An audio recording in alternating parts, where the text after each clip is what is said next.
Good morning.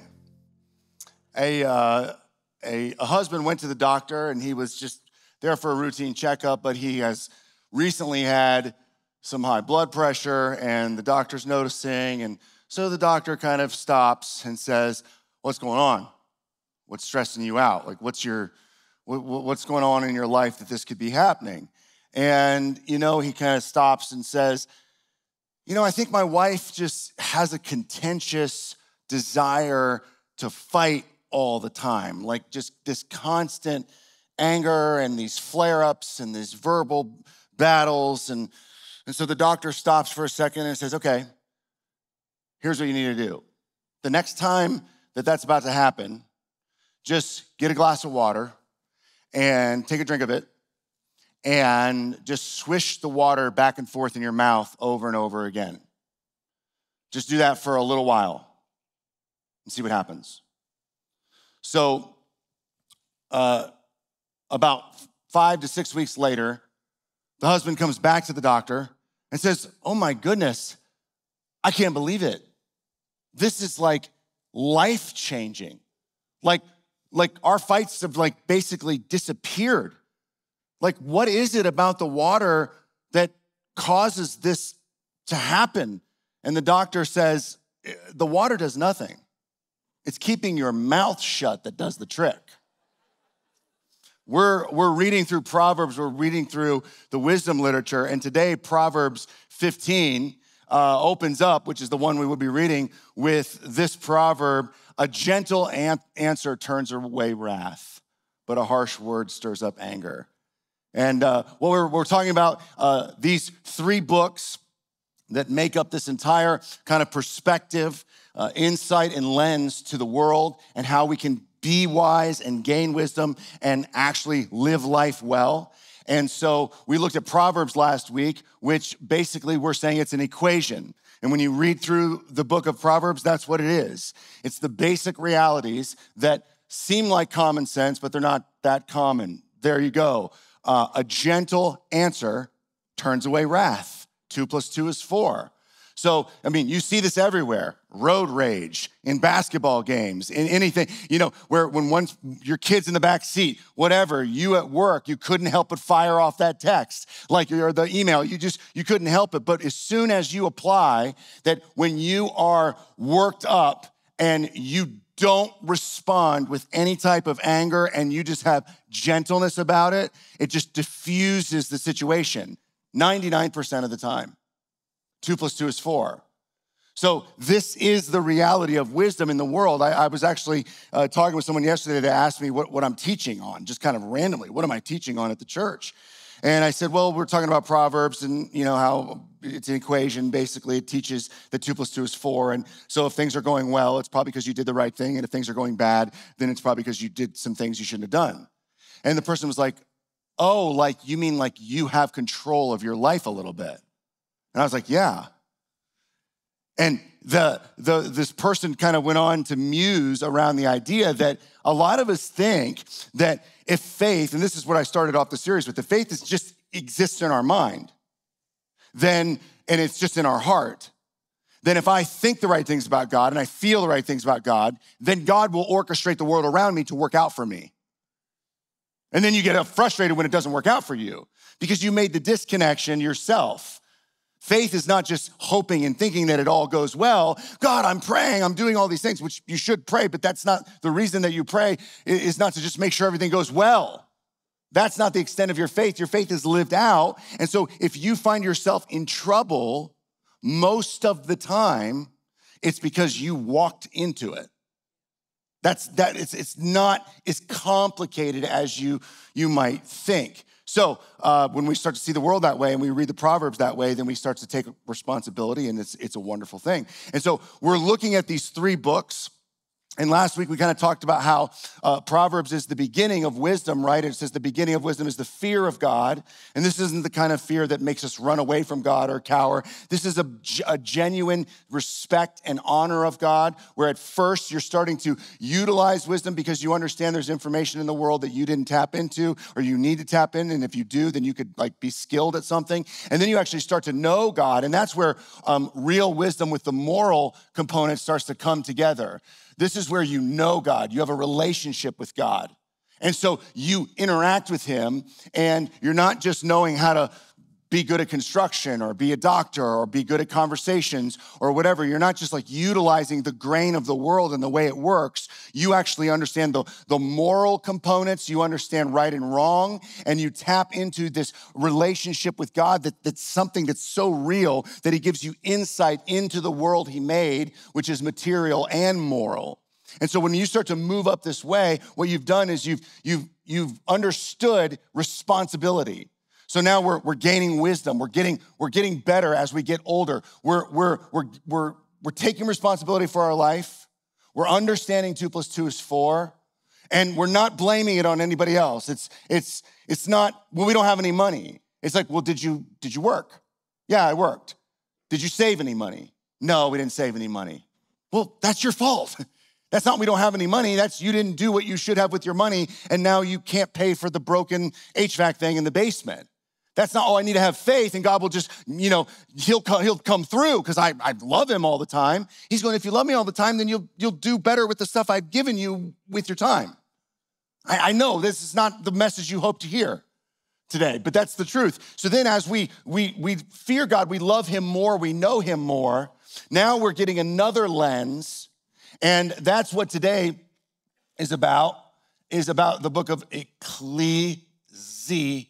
That's a serious word. And it also includes some of the Proverbs. This is not, black and white. There's some growth that goes up into this, and we're looking at the knowledge of God and knowing God. And then next week, we'll look at the book of Job. So we're adding a lens. And the thing that's so great about equations, Proverbs, and then smoke, which is what we'll talk about today, is you should memorize Proverbs, parts of it, but you don't have to when you understand what it is. And that's part of understanding the story of God.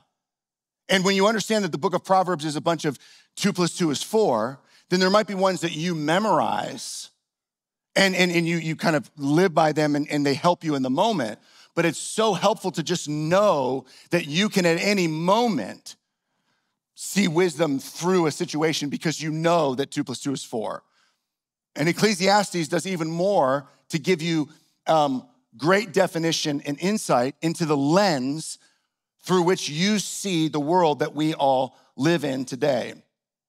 So what we've talked about and what I shared in week 1 is that the wisdom literature is not part of the narrative in the Old Testament, right? It just kind of pops out. It's like you have this narrative, the story of God, and then there's this moment where one of the leaders of the people of God, he steps out and he says, this is kind of what wisdom actually is.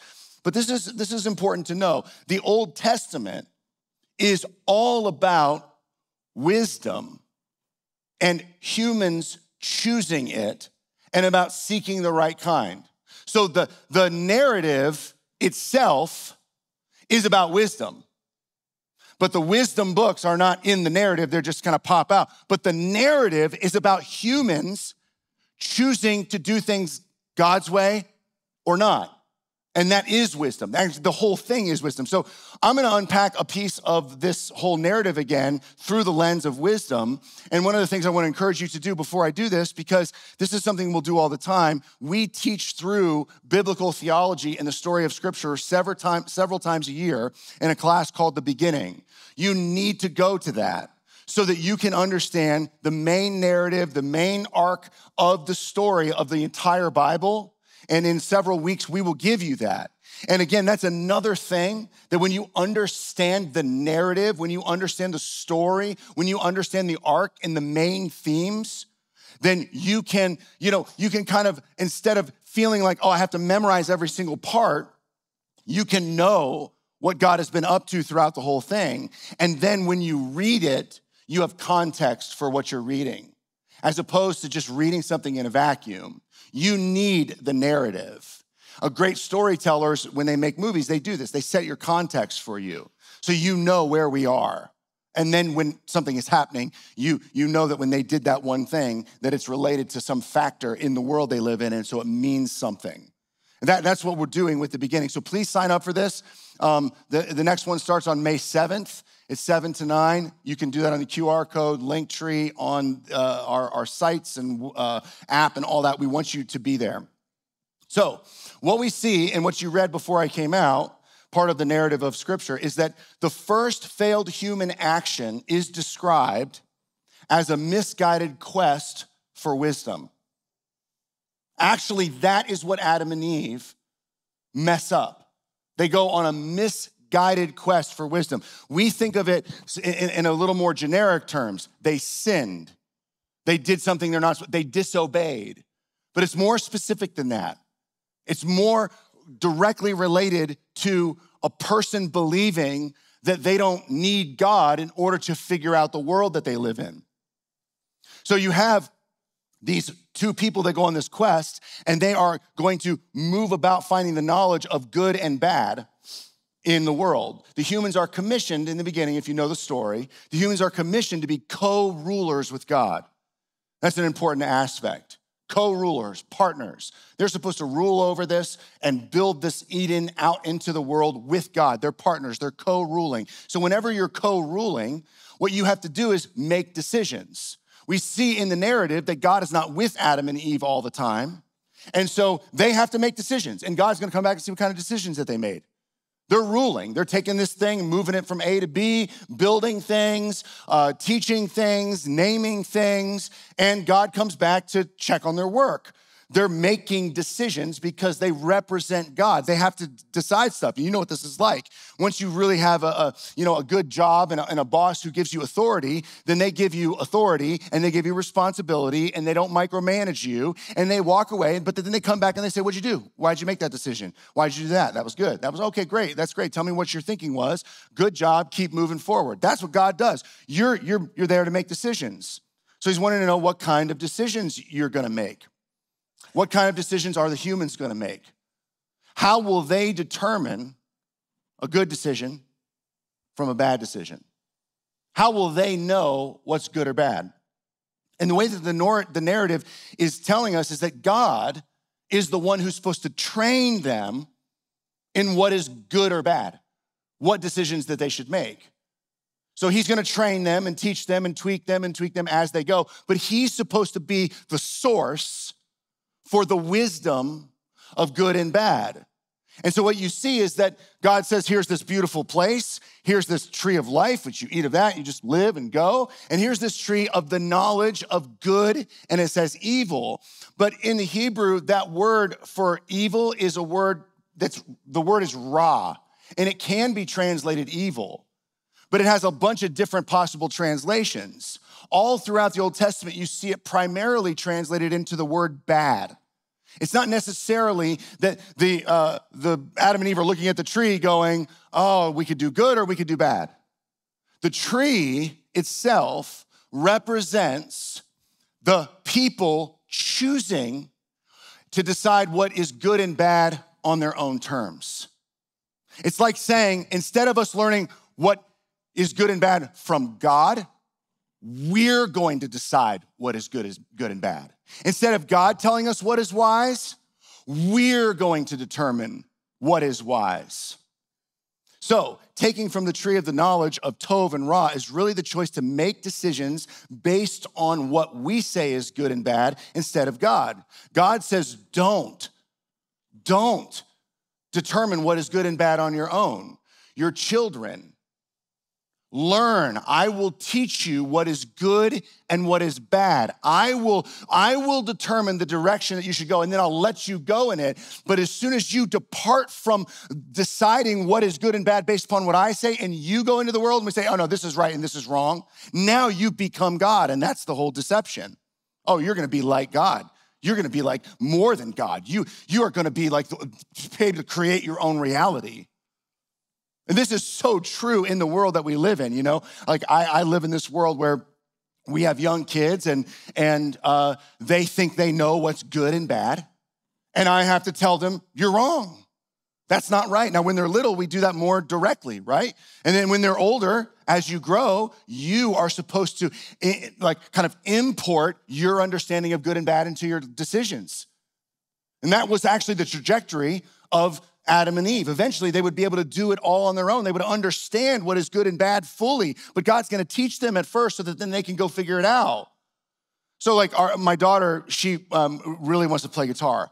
And she had a couple friends that have guitars, and I spent a lot of time playing guitars. You know, I was a worship leader and I have a nice guitar and played guitar for a long time and spent a lot of time in all these different shops and understand good brands, bad brands, quality brands of guitars. I've spent lots of time in it. And my daughter has spent none. And she had a friend who had a little guitar that was made out of like plexiglass with nylon, and you can't keep it in tune. It's not a real guitar, it's a toy. And she's like, I want a guitar like this. And I'm like, no, you don't. It's not a good guitar. She's like, but I think it's a good guitar. And I'm like, let me show you what a good guitar is. So I took her to Guitar Center, and there's like an acoustic room where they have all these acoustic guitars. And she walked in and went, ooh, I go, good guitars. Right? This is what God wants to do with us. Let me tell you what is good and bad. As soon as you decide what is good and bad, you're gonna die. You're gonna mess up.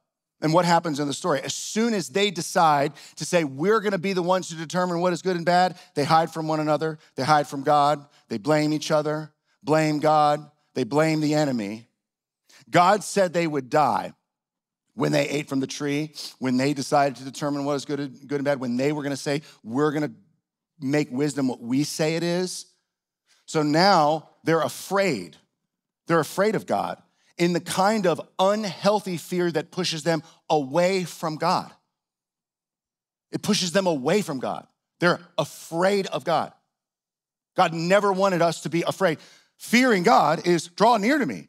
You know, you trust me, you honor me, you want what I got, we're together in this. The unhealthy kind of fear is, oh no, we did something wrong, God's gonna smite us, we're destroyed. God's like, I never wanted that, that's not what I want. I wanna show you how good I am. So they're afraid, they run away. And so they would have never been in that had they had the original kind of fear and respect that they were supposed to. Now they run away, and then God shows up and finds them, and what does he do? The first thing that God does is he gives them a gift. And a lot of people don't read that in the story, but the first thing that they mess up, they decide to be their own gods. God, you don't know what's right and wrong. We're gonna make our own right and wrong. And then God says, okay, here's the problem. I'm gonna give you a present. And he gives them clothes. He gives them actual clothing so they can cover themselves.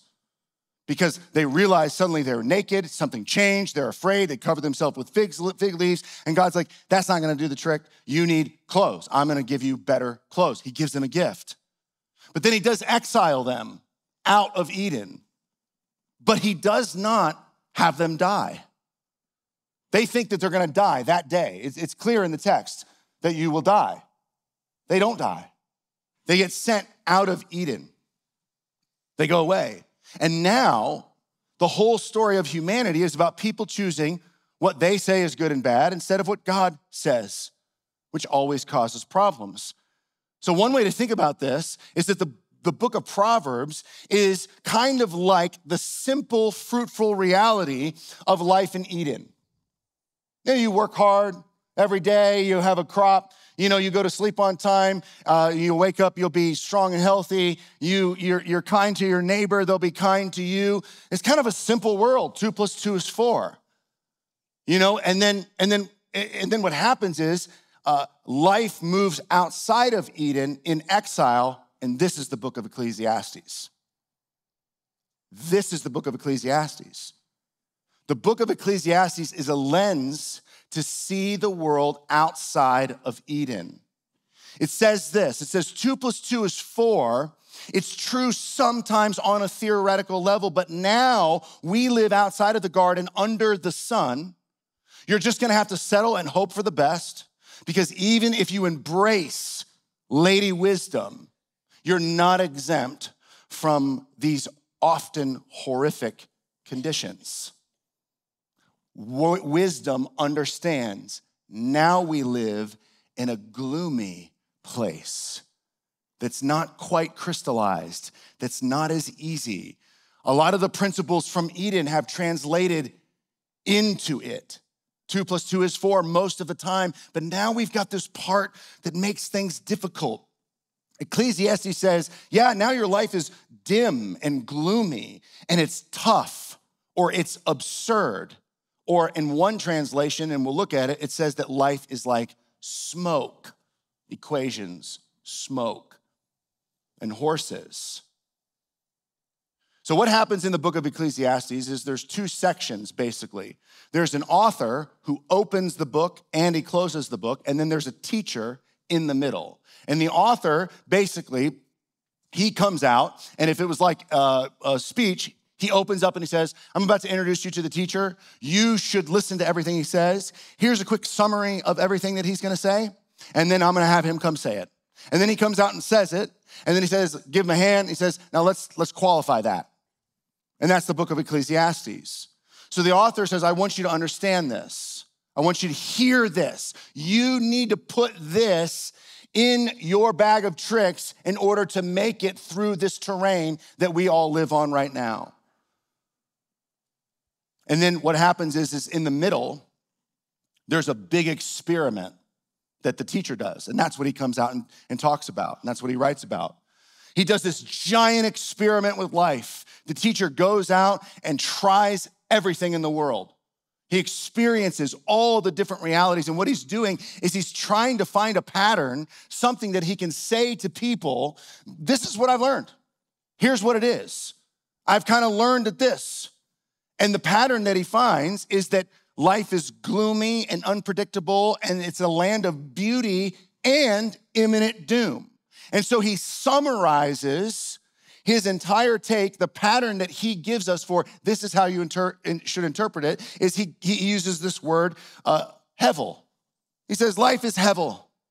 And that is in our translations, if you grew up and you knew the Bible or whatever, that's the word that we read, it says meaningless or vanity. Now, the English translation of the Bible is usually really, really good. Like you don't always have to dive in and know all the different ones, but there are some times where the English translation is a really bad one. And that's the case with this word meaningless or vanity, because the teacher is not at all trying to say life is meaningless, life is vanity, it doesn't matter. In fact, he's trying to show you that it's so important and it matters so much, and that's why it's difficult, because you can't quite get your hands on it like smoke. He says it's hevel, and what that word means is 2 different things. It means fleeting or temporary, like smoke. Like here today, gone tomorrow, there it is. But then also it means vapor, or it means absurd or enigma or paradox. It's like, oh, there it is. Here it is. Oh, grab it. Oh, we can't grab it. We can't get our hands on it. This doesn't make sense. I thought it was there. Now it's gone. And he's going, you think that you have a handle on life, but then you try to grab it and it disappears. You think that you have a handle on life and it just doesn't quite work out the way that you thought it would. So he uses the word both ways. This is why it can be confusing in the text. In Ecclesiastes 11, he uses it as temporary.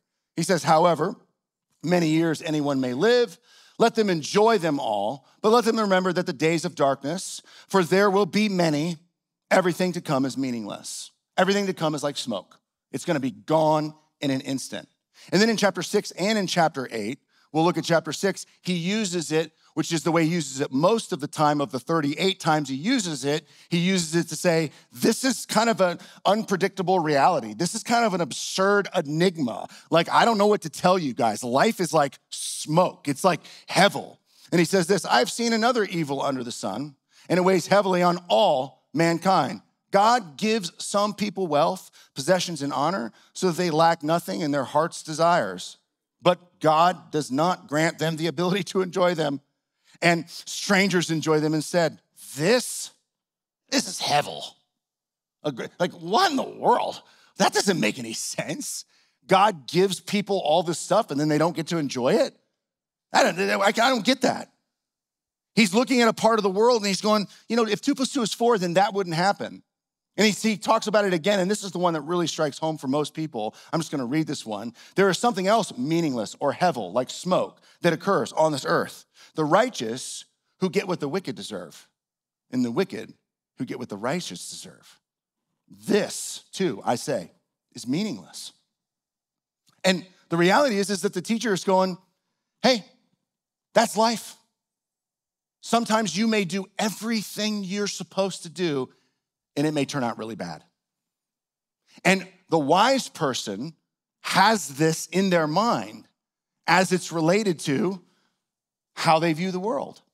And so it gives them a sense of wisdom, right? The whole point is wisdom. When someone knows that most of the time 2 + 2 is 4, they engage that world. They live that way. But they also know that 2 + 2 sometimes doesn't equal 4 and things go really bad. So they have a kind of wisdom. Now this is the kind of thing where you go life insurance, savings, being extra kind, making sure that you do all that you can do to make a situation as godly as possible, because Lord knows it could go wrong. And if it goes wrong, that's not good. But then you're hanging your hat on the reality of God and knowing that this is the kind of world we live in, and not blaming God for the kind of world that we live in. It's a really different disposition. So most people look through the lens of when things go wrong, it's God's fault. Why would he allow that to happen? Hevel says the world was never supposed to go wrong. When we decide what's good and bad on our own, the world goes wrong. And that's not God's fault, that's our fault. And life has now become gloomy when humans run the show. Are you with me? And we know this to be true, don't we? That's life. That's life. Michael Bublé said it all. That's life. That's what all the people say. You're riding high in April and shot down in May. But I know I'm gonna change that tune when I'm back on top in June. It's life. Now, I kind of thought this message would be boring. So there's a part of this song that I did when I auditioned for American Idol, and I made it to the executive producer round. So I'm gonna sing it. And I'm not saying it's gonna be good, but I'm just gonna sing it so that you all listen to the next part that I'm gonna say. I've been a puppet, a pauper, a pirate, a poet, a pawn and a king. I've been up and down and over and out, but I know one thing. Each time I find myself flat on my face, I pick myself up and get back in the race, and that's life. That's it. That's all I got. I could barely do that.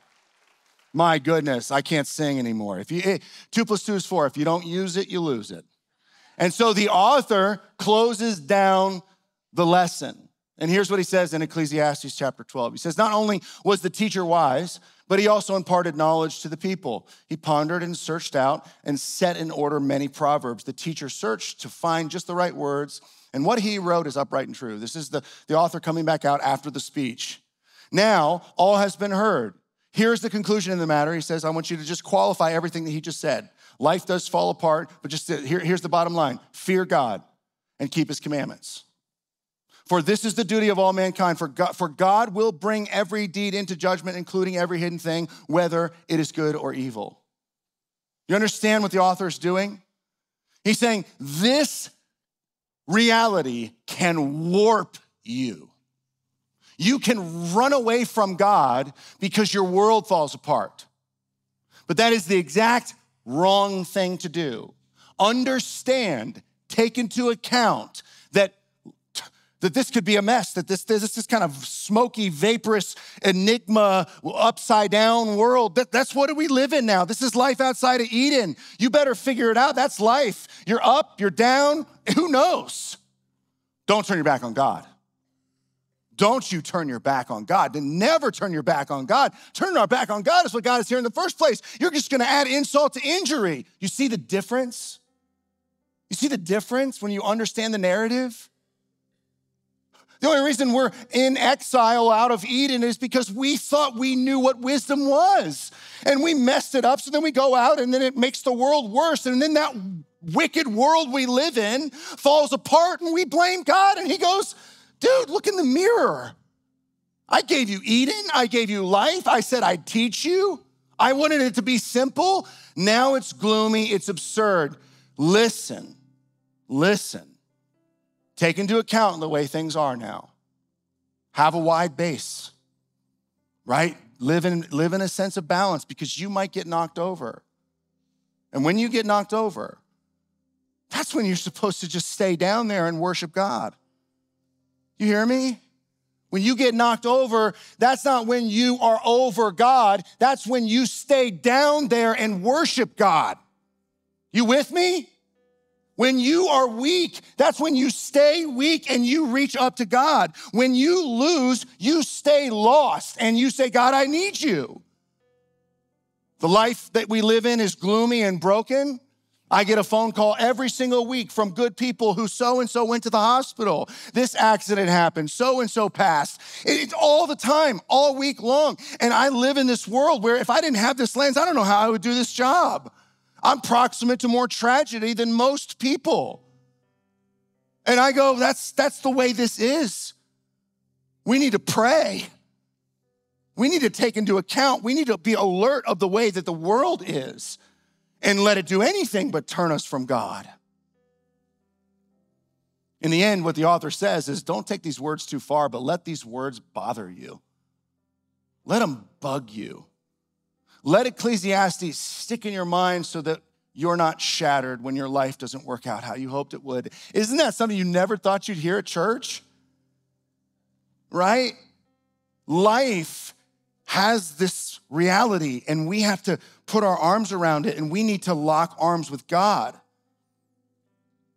Stick to God's wisdom. Don't be wise in your own eyes. Do what God says. You got to know God. And here's the reality is we need God more than ever in a world that doesn't work out the way he wanted it to. You need him. You need him in your life. You know, the wisdom of Ecclesiastes draws on the God of the world before the reality of Ecclesiastes hits. Right? You see, there's a sober reality to knowing God and knowing the world that we live in. You go to God. And every single day, you hold in balance. God, I have these questions and I have these requests. But also, God, please deliver me from the potential evil. God, please protect me. And God, when it doesn't go right, God, just please help me to be the kind of person that just stands firm with you. I'm certain that the enemy, when things go bad, would want me to just run away from you and make it worse. But God, when my world falls apart, if my world falls apart, how my world falls apart, I will draw on you, and I will believe in you, and I will find you, and I will wake up the next day, and I will try to live the proverbial life out of a genuine respect and honor for you forever. This is a lens to add. This is how we become wise in the world. This is how we do things God's way and not our way. Let's pray for a moment. God, I want to thank you so much for the wisdom of these words. Just this book, I mean, it's like you knew 4,000 years ago that we today would blame you for how things went wrong. And you said, here it is. Here's why. Here's how we got here. And here's your way through. It's me. It's always been me. I'm the tree of life. I'm the goodness. I am God. I have wisdom. I know what's right and wrong. Lean on me. Find me. When it gets darkest, when it gets lowest, draw on me most. And Father, so today we bring our hearts to you. We ask you to make us tender on the inside. We ask you to help us to see maybe some of the tragedies that we've gone through. We help us to give us perspective, help us to give us wisdom and to understand. Help us to take into account the parts that maybe we stepped out of line and the realities of this dark and gloomy world. And then in the center of all of that, your goodness and your love for us. We worship you and we thank you for the time to gather in your name. Amen. I want to make one announcement and I'll send you guys out of here. When it comes to learning how leadership works, when it comes to learning how to lead an organization, when it comes to learning how to manage through people and conflict and all types of things, you need tons of training and wisdom and leadership. It's basically the person who is wise is the person who never stops searching for wisdom and gaining it. It's not, you don't get to a place where you know, just because you're the CEO, it's done. It's a never-ending thing. And so we've partnered with Roy Hall here, who has a heart to develop leaders. And we've done a leadership conference here at the church for the past 2 years, and we have a third one coming up in May. We want to invite everybody there. It's going to be one of the best conferences we've ever had. I think probably the best. There's some amazing speakers that are going to be there, the least of which, Jim Tressel. I mean, are you serious? Or not the least of which is Jim Tressel. He's amazing, by the way. He is incredible, and he's going to be here. And just to honestly, I cannot tell you that enough about this man. He is the real deal. He is genuine, and just to have him stand up here and to share anything he has to say, I think that's worth the price of admission and taking a day off work and coming and spending time to learn. All types of other leaders and teachers. Roy, I'm going to be teaching as well. I'm going to be teaching on conflict, how to have hard conversations. So that'll be fun. And so I would love for you guys to be there. Please go jump online and find us and grow in wisdom. And we love you guys. We'll see you next week for horses.